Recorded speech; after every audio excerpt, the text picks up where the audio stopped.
what people need to know is that while Trump is in the forefront, he's also being used. You have, his interest is Trump. If it benefited him financially to be progressive, he'd be progressive. What the real people behind this is, you have Stephen Miller, who's a true believer. His master's degree was in the unbrowning of America. And you have Steve Bannon, I've seen real evil. I've literally hidden under a table in Rwanda as a perpetrator walked by with a machete. So I've seen true evil. But the difference is that I can understand evil when it comes to wanting power. I can understand evil when it's coming to wanting money.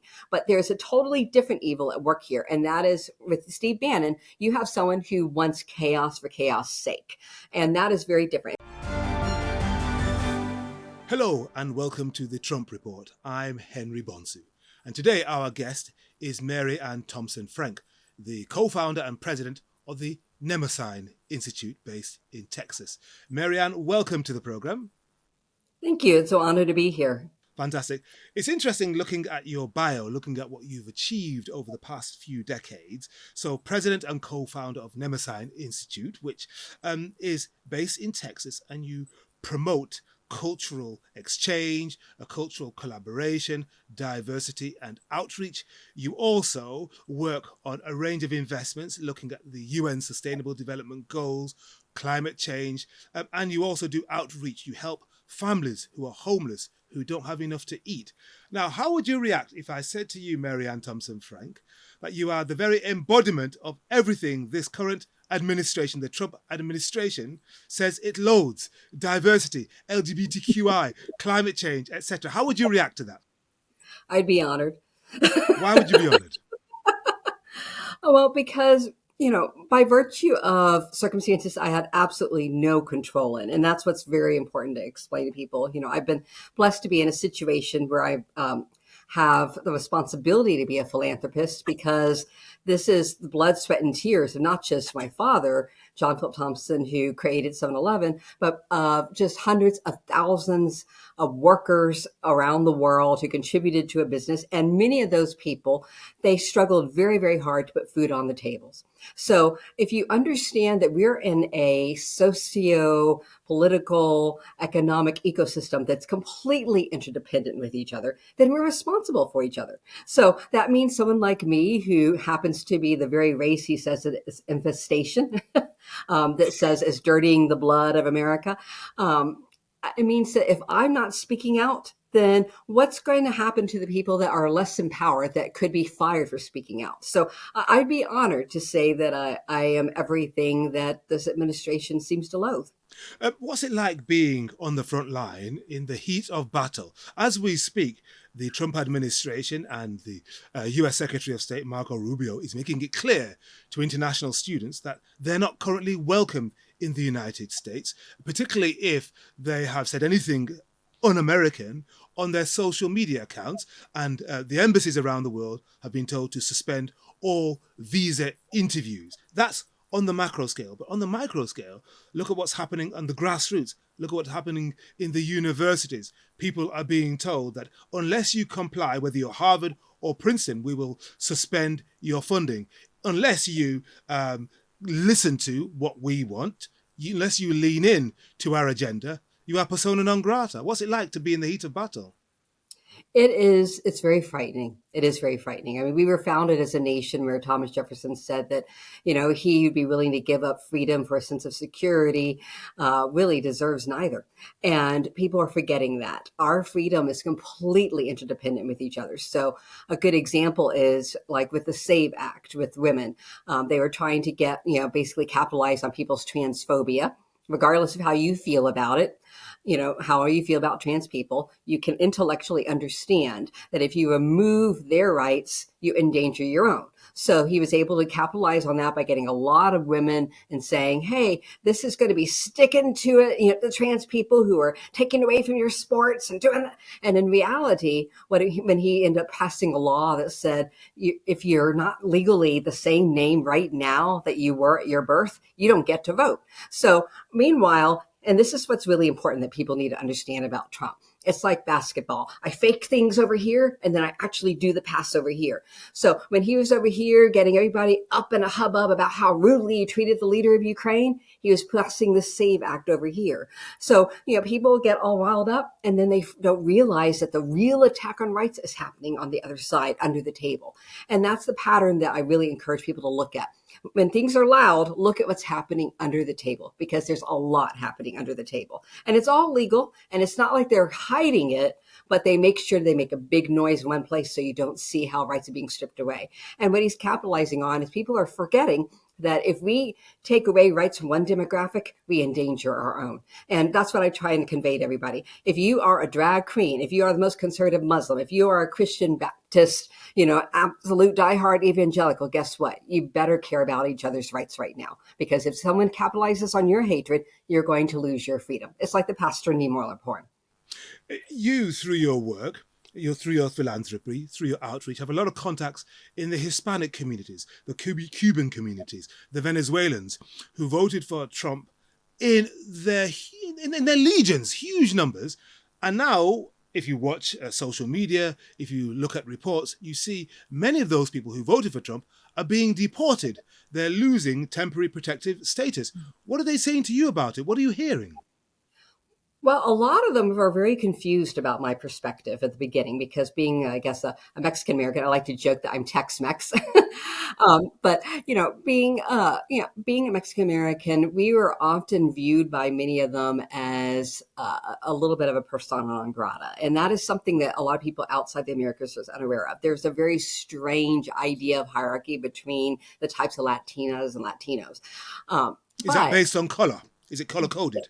It's based on color. How much white blood, basically, how much conquistador do you have in you, versus how much Native American. If you look like me, like I say, like Carlos Santana, it's mostly Native American. If you look like Ted Cruz, it's mostly conquistador. But we have these same old historical fights that are going on. Now, the funny thing is, as I'm speaking to you right now, I'm speaking from Madrid. So the funny thing is, the original countries that colonized, they've grown past this. I walk through Madrid and you have Native Americans from all over the Americas mixing in, and but for some reason, people in the Americas have held on to this really centuries old bigotry, and it's been that way for forever. So that didn't get lost when a lot of people came into the United States. And so with a lot of the Cubans, what was really much more relevant to them is they almost have a phobia against communism. Now, I'm not communist by any stretch, but that fear is so strong that if anyone starts speaking about anything that could be free, like free medicine, free education, and things that have historically been free, public education, they were able to really convince those people, oh, this is a slippery slide toward communism. So you have to look at it individually. You have Venezuelans that are kind of coming from some of that as well. But, you have people from Mexico that are coming from much more of a democracy. Granted, it also had the social hierarchy. Native American versus, conquistador blood and all that. But they were not coming from a fear of communism. So I think people fall into a trap when they try and lump all Hispanic, all Latinos together, because there's a variation in life experiences that reflects in how people will vote. Mm-hmm. And when it comes to the assault on a range of other services, so Medicaid, Medicare, the kinds of benefits people have gotten used to, writing off student debt, etc. What are you seeing in terms of the hardships that might be occurring now and certainly will occur in the future as a result of the legislation that's being passed both at the state level and at the federal level? The big, beautiful bill that was passed just the other day. It's beautiful only for those who have a great deal of money, who are straight, who are white, who are perfectly healthy. What I warn people is that if you don't, and if you're male, people aren't paying attention to the writing on the wall, and the writing on the wall is saying, if you are not those things, this government is no longer in service for you.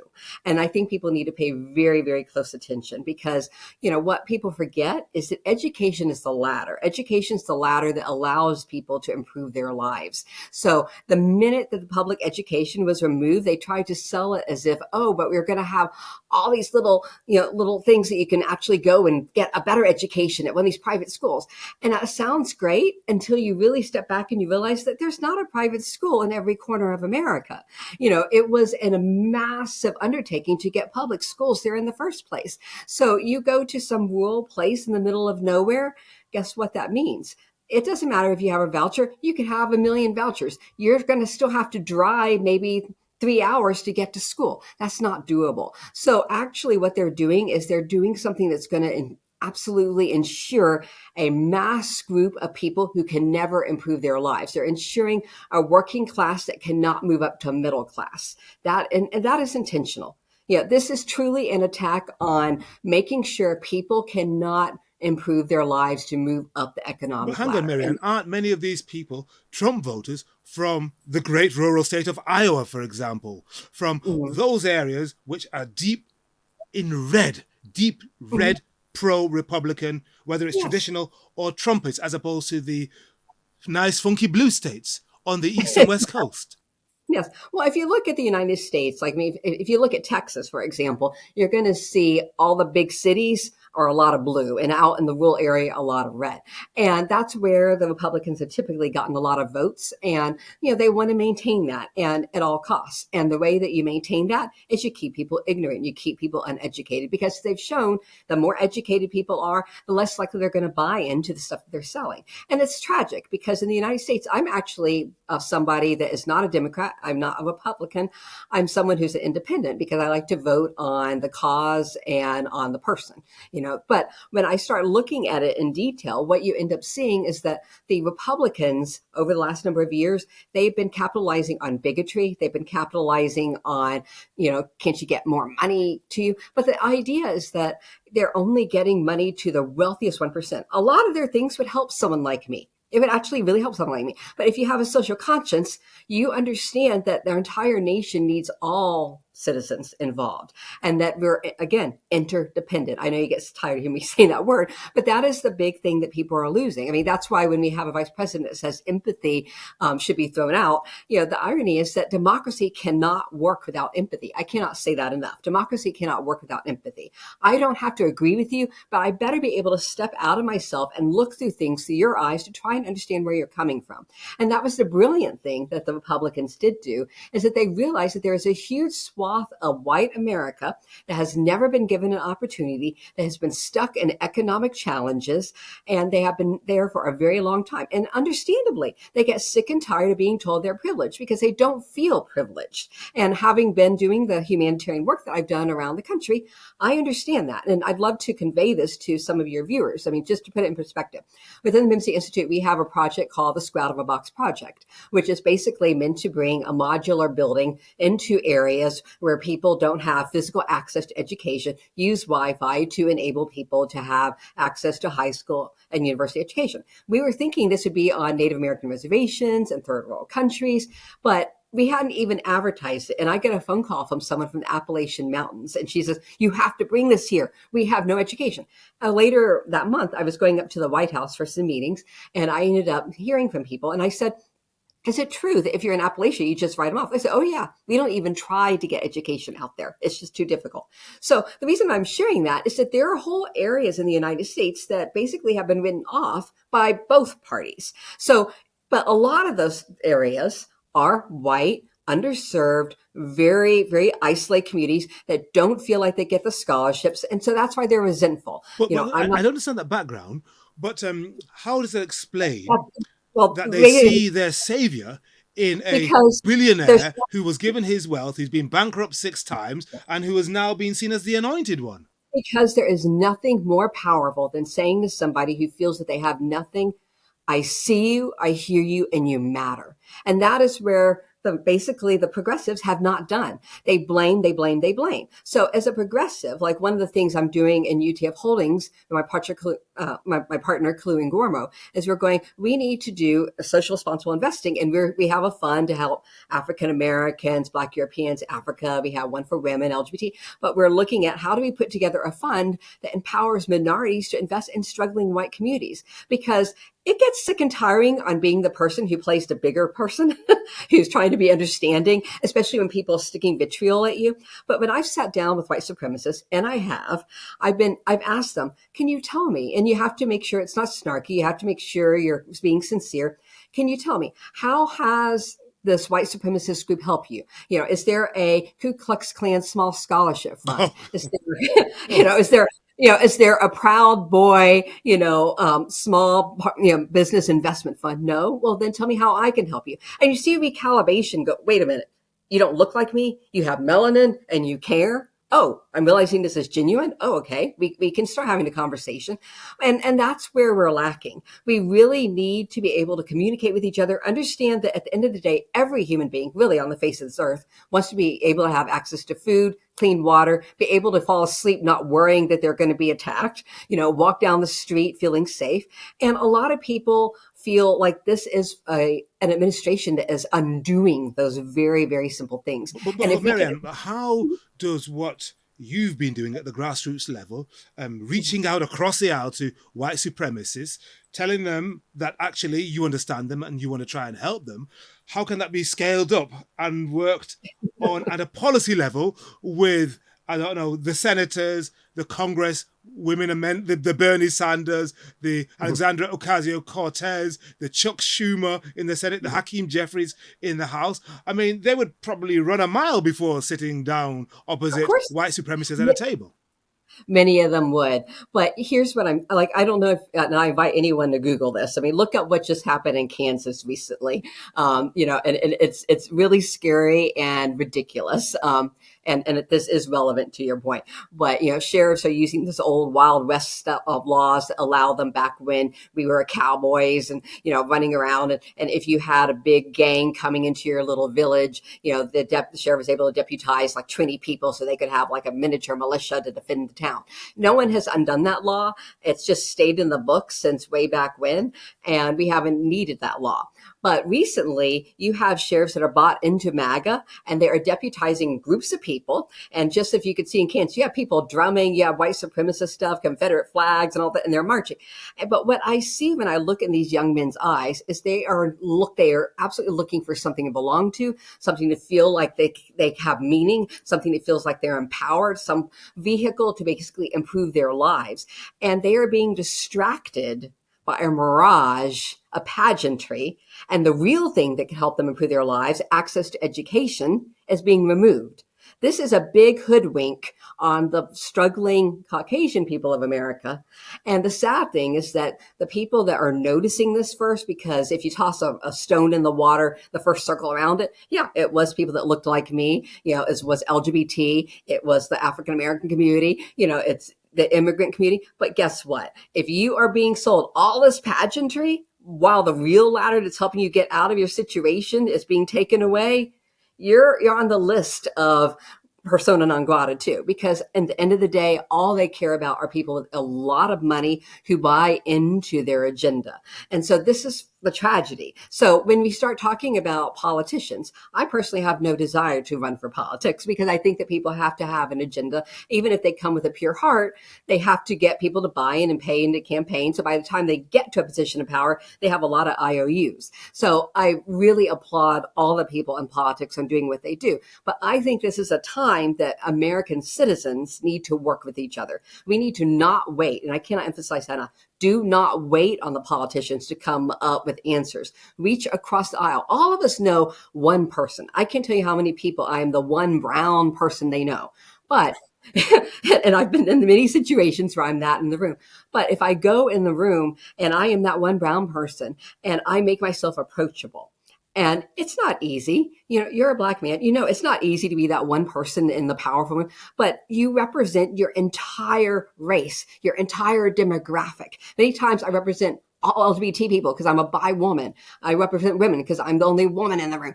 But when you go in that room and you hold your head high and you come with a genuine heart and with integrity, people do notice. People do recognize, and I get tired of hearing, most of them aren't like you. You're different. It's like, actually, no, I'm not different. You're taking the time to understand me. And if I'm making a positive contribution to society, then that means a lot of other people of my demographic can also make a positive contribution to society.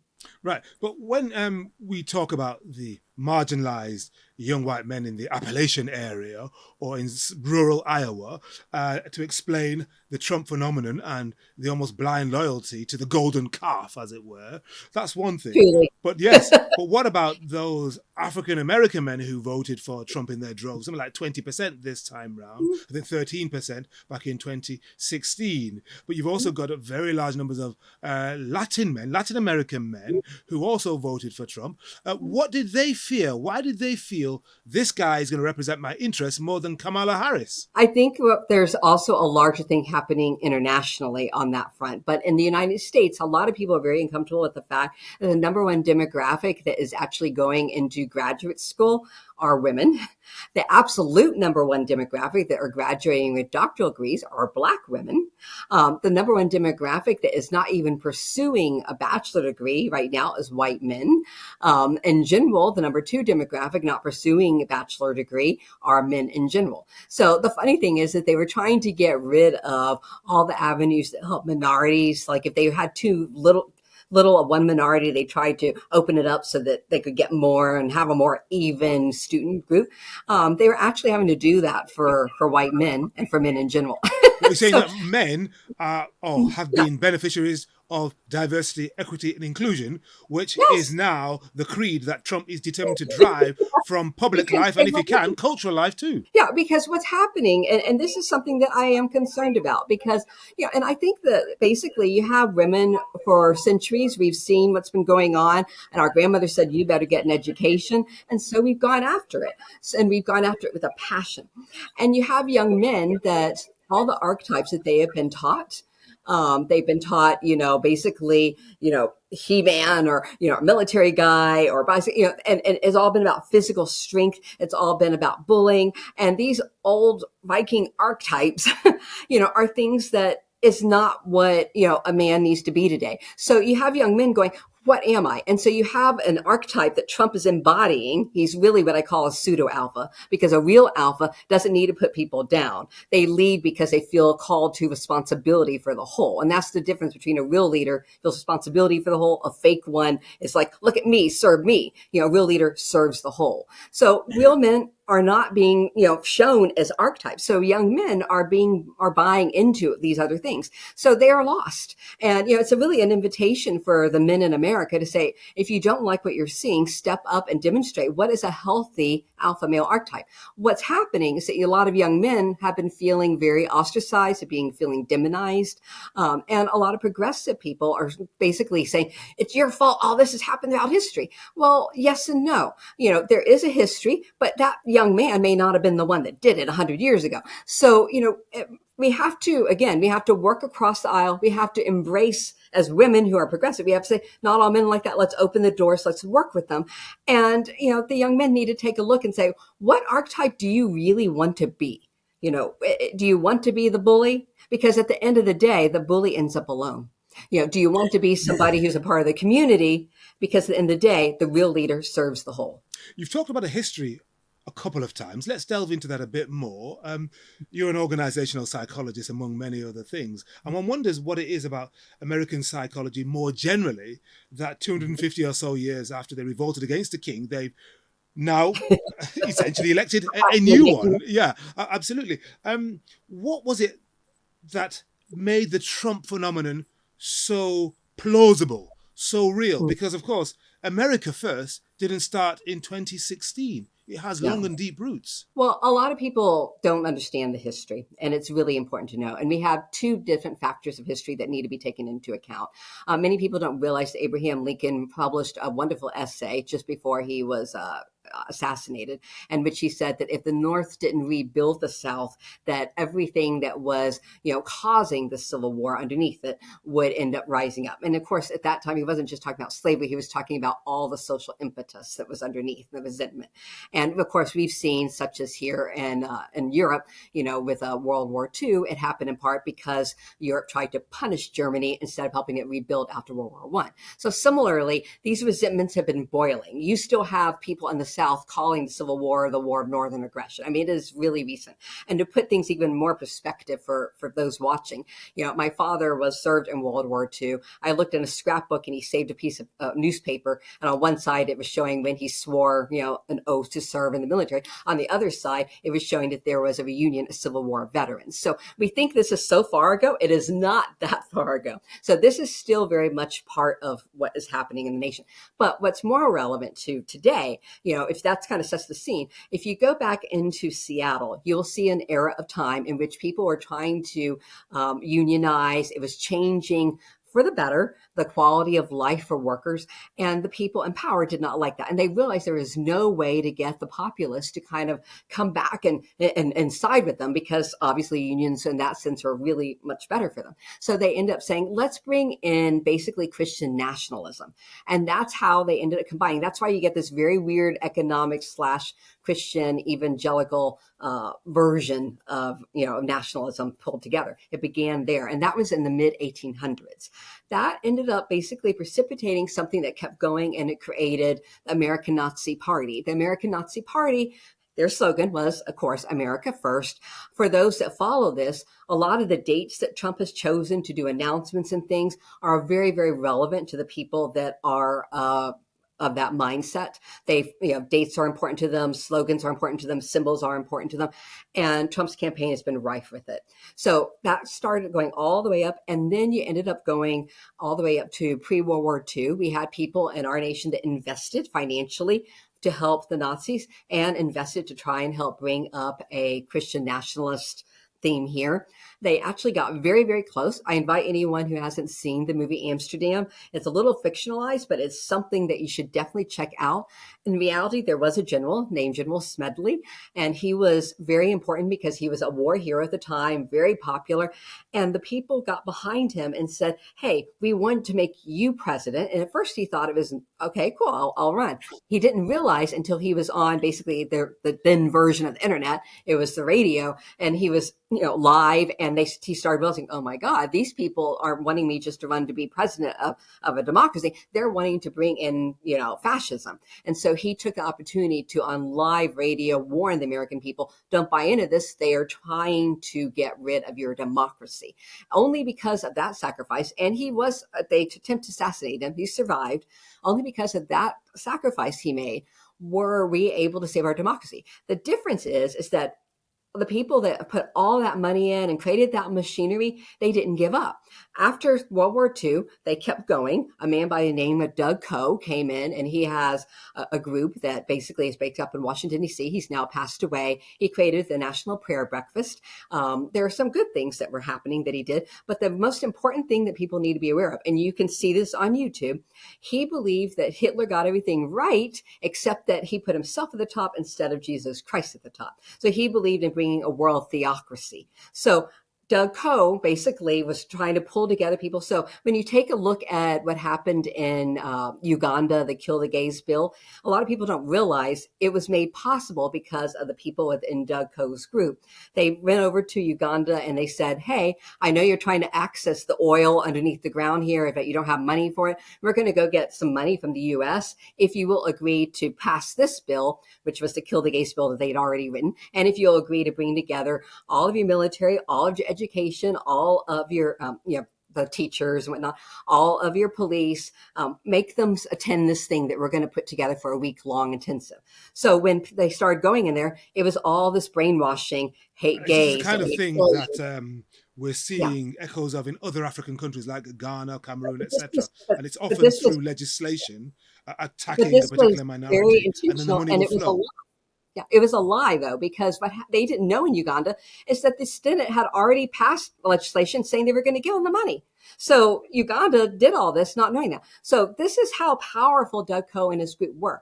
They did that as a social experiment. And that's when you start hearing about Steve Bannon. He was, in on that. So when you start hearing about all that, you start seeing how these people went, okay, this social experiment worked well. I think we can work with this. They kept going. And then they actually brought Ted Cruz in. And you can also find this on YouTube. They put a physical crown on Ted Cruz's head, said he was going to rule during the end times. I actually don't think that many of them believe it. I think they're using all this, pageantry to try and galvanize the evangelicals their direction, and they thought they were going to be able to put Ted Cruz in what they had attempted to do with General Smedley in the past. But the thing was, no one liked Ted Cruz. And then what they never saw happening was that Trump would become some big TV star, and essentially he hijacked a over 100-year worth of worth of work to turn America fascist. So now those same people are working with Trump. So that's why people think all this came out of nowhere. It didn't come out of nowhere. I mean, if you look at the Charlottesville March, the Tiki Torch March, you had, it looked like, oh my God, where are all these people coming? That was 10 years of people working with a little frog character that was popular, making all these isolated boys think that they, oh, this is the only group that will get to know me. And when they got to be of age 18 to 21, they said, hey, let's get together. Let's have fun. They get up there. Here's some tiki torches. Let's march. Repeat after me. You get that young testosterone going. I mean, all These of are this the has people been who said the Jews will not replace us. That's what they said. And Trump yes. said there were very fine people on both sides.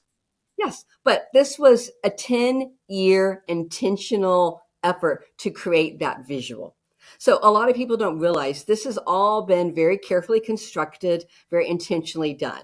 They went after gamers because they were looking for people they thought would be socially isolated and ostracized. So that's why they're doing what they do. The most important thing, if I could convey to anyone that is listening to this, and I know it will tick people off, but they do not care about you. They're using you. They're using your loneliness, they're using your frustration instead of addressing how you can be helped, how you can improve your life, which is the reality is through education. The reality is working with different demographics of people. The reality is protecting democracy. Because the minute someone takes away someone else's rights, they're actually endangering your own. That's the key to explain to people. Mary Ann, you've given us quite a history there, quite a lesson. It feels like a lecture.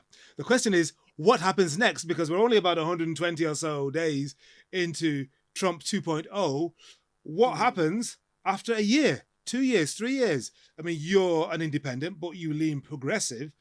What happens to you? What happens to people who think like you, who want to make a difference? What's scary to me is that, for example, we have, Food Source USA, and that's, it used to, and just to put things in perspective, under Trump's last administration, we served 2,500 families a week in Dallas alone. And under his administration, it increased to 5,000 a day. That's not because we got better at it. That's because the demand grew. And that was before some of what Trump is doing. He's trying to get rid of, if you're a veteran and you need to use the VA, he's saying you can only go there for the same kind of medical need for a limited time. Well, if you're a Vietnam vet and you've had an issue with your knees, that's not going away after that limited time. He's saying that if you use the VA, you're going to have to choose between the VA or Social Security. A lot of these people need both. These are real realities. And what I'm worried about is that right now already people are juggling mortgage, rent, healthcare, medical care, and food. And when they come to us, a lot of people wouldn't guess that they're the ones needing food. There's a family that had a child that because of the medical issues, they ended up basically having to fork over 6 figures within 1 month to save their daughter. Of course, they're going to do it. They haven't been able to get their necks above the water ever since. So the only way they can make things work is, having the free food. So, and people say, oh, well, about education. Well, they're both making 6-figure salaries, but that was a lot of money they had to fork over to save her life. So people aren't seeing these realities. And my biggest concern is over the next number of months, as Trump plays around for his ego, that essentially it's going to be the American people that have to pay. And they're going to be so distracted by hate this person, hate that person, hate your neighbor. It's their fault. And as long as you buy into hate your neighbor, it's their fault, you're not really addressing the real causes, which is basically we have an ego-based narcissist in the White House who's making decisions on what's going to make literally his own family richer, as opposed to what's going to help the American people. A lot of Americans, Mary Ann, still haven't woken up to this yet, although Trump's polls are cratering, his poll ratings. But people outside the States who normally love to visit the country are voting with their feet. And as you've seen, your neighbours to the north in Canada, where King Charles was this week, have stopped coming to the States. Huge numbers, a huge drop in tourism from Germany, France, Spain, Mexico, all these places, because people don't feel the love, they don't feel secure. They're worried about their social media. They're worried about what's going to happen to them at the border. How secure do you feel in your American identity? Just walking around. How free do you feel? I don't, I don't, if I pull out my purse for you, I could show you. I have, I carry, both when I became a naturalized citizen, when I was a little kid. I have, my passport. I have been stopped. If people go to my social media, you'll see a video where I've been on a bus and a guy with a machine gun comes down the aisle, and only people that look like me, not black, not Asian, not white, only people that look like me were asked papers, please. Out of curiosity, I sent the papers, please laws to an associate of mine in Germany and said, will you compare this? He said, it's the exact same legislation as the Nazis used for the papers, please law. They just changed the demographic they're aiming at. This has been going on for a long time, and it's not a surprise. What people need to know is that while Trump is in the forefront, he's also being used. You have, his interest is Trump. If it benefited him financially to be progressive, he'd be progressive. What the real people behind this is, you have Stephen Miller, who's a true believer. His master's degree was in the unbrowning of America. And you have Steve Bannon, who, and I've seen real evil. I've literally hidden under a table in Rwanda as a perpetrator walked by with a machete. So I've seen true evil. But the difference is that I can understand evil when it comes to wanting power. I can understand evil when it's coming to wanting money. But there's a totally different evil at work here. And that is, with Steve Bannon, you have someone who wants chaos for chaos sake. And that is very different. And people need to pay attention that he's the one that basically helped, Viktor Orban rise to power in Hungary. And he helped reduce women's rights there back to the level of the 1960s and said it was a great trial run. Let's do it over here in America. He said that. None of this is hidden. He's the one that over in Italy created a university to create nationalists, like future nationalistic leaders. And the people that were on the agenda to teach were the leader of Hungary and the leader of North Korea, et cetera, et cetera. And now he's banned in Italy. but these are things that people see here and there, and they think that they're isolated. And it's actually happening in your country, in the UK. Nigel is being backed again by Steve Bannon. So, yes. So you have to take a look at the fact that what are the patterns here? Why is somebody trying to intentionally foment chaos? Because if you go around the world and tell every country to act like it's the only one that matters, when we're literally living in a globalized society where our economies, our environment, and our sociology, where we're so interconnected more than ever before, that is formatting something that's just going to tear the world apart. So right now, you have these different agendas at work, and it's convenient for them to hold on to white supremacy, but they don't even care about the white supremacists. They don't care that they're going to get to eat. I was just listening to North Dakota, a woman saying that with their dairy farms, she said, we voted for this. We voted ourselves into bankruptcy. We knew they were going to be raiding all the immigrants. And now we have no one. We have lost about 70% of our workforce. We're all going bankrupt. That's what's happening. And you would think that America would have learned by watching what happened with you all with Brexit, but, they didn't. And, it's going to be a very, very hard economic challenge, because even if I am feeding the people that we do around the United States, even if I could if I was a billionaire and bought money, guess what? If no one is there to pick things off the vine before it rots, money can't make that happen. You don't have enough people to do it. Mary Ann Thompson-Frenk, it's been quite a conversation. You've taken us to hell and back, but we're alive, and we appreciate your time. Thank you. I would like to just leave with one thing. Do not lose hope.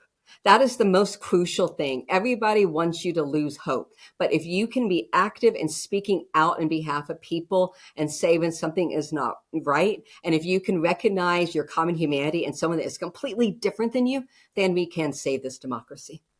Mary Ann Thompson-Frenk, thank you very much indeed for joining us on the Trump Report.